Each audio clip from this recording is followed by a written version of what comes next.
Hi friends, good morning. నా పేరు Srikanth. Particular ఈ క్లాస్లో డాక్స్ ఫంక్షన్ డే అనే దాని గురించి తెలుసుకుందాం.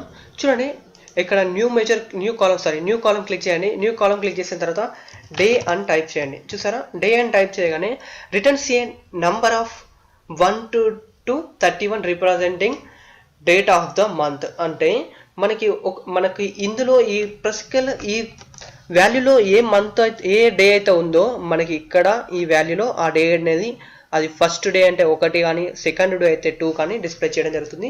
సో ఒకసారి చూద్దాం. షాంపిల్స్లో డేట్ అంటే షాంపిల్ అనే టేబుల్ నేమ్, డేట్ అనేది ఒక కాలం. ఈ కాలంని క్లోజ్ చేసుకుంటాను. ఒక్కసారి పక్కన క్లిక్ చేయగానే చూడండి, మనకి జనవరి 1 ఉంది కదా. సో ఫస్ట్ డేట్, ఓకేనా. జనవరి 1 ఉంది కాబట్టి ఫస్ట్. సో ఇలా అన్నిటికీ మనకి ఆగస్టులో కూడా 1వ తారీఖు ఉంది కాబట్టి మనకు 1వ తారీఖు లెక్క చూపించింది. ఇది మన డే ఫంక్షన్. ఓకేనా ఫ్రెండ్స్, నా వీడియో కనుక మీకు నచ్చినట్టయితే మా లక్ష్మీ స్కిల్కు తప్పకుండా సబ్స్క్రైబ్ అవ్వండి.